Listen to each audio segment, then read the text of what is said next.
দীর্ঘদিন সংস্কারের অভাবে সিরাজগঞ্জের সলঙ্গা তাড়াশের ৯ কিলোমিটার সড়কের অবস্থা বেহাল। বিভিন্ন জায়গায় খানাখন্দ সৃষ্টি হওয়ায় প্রায়ই ঘটছে দুর্ঘটনা, নষ্ট হচ্ছে যানবাহনের যন্ত্রাংশ। নানা ভোগান্তিতে এ পথে চলাচল করা হাজারো মানুষ। দ্রুত সড়কটি মেরামত করার দাবি তাদের। প্রতিনিধি মতিন সরকারের পাঠানো তথ্য ও ভিডিও চিত্রে বিস্তারিত ডেস্ক রিপোর্টে।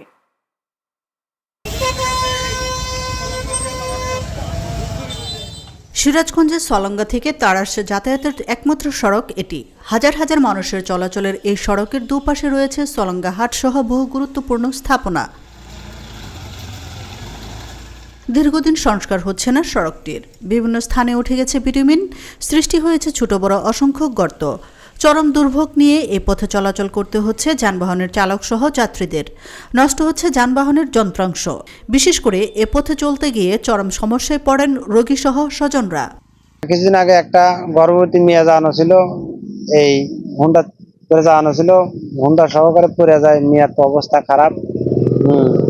তারপরে আপনার গাড়ি ভেঙে দুইজন লোকের মাজা ভেঙে গেছে, গাড়ি উল্টে যায়। রাস্তায় চলাচল খুবই কঠিন হয়ে দাঁড়াইছে।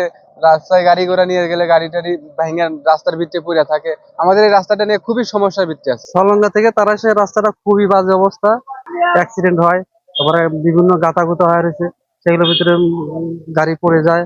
হ্যাঁ, আমাদের চলাফেরার জন্য খুবই সমস্যা হয়ে গেছে। যানবাহন চলাচলের সময় পানি ছিটে লাগে। সরকারের কাছে আমাদের দাবি, দ্রুত যেন রাস্তাটি সংস্কার করে দেয়। আমরা চাই রাস্তা ভালো, আমরা কাছে গাড়ি ঘোড়া যাতে শান্তি হলে আমরা গাড়ি ঘোড়া চালাতে পারি, এইটা আমরা চাই।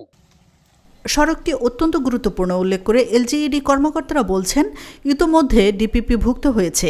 আগামী অর্থ বছরে প্রকল্পটি শুরু হতে পারে।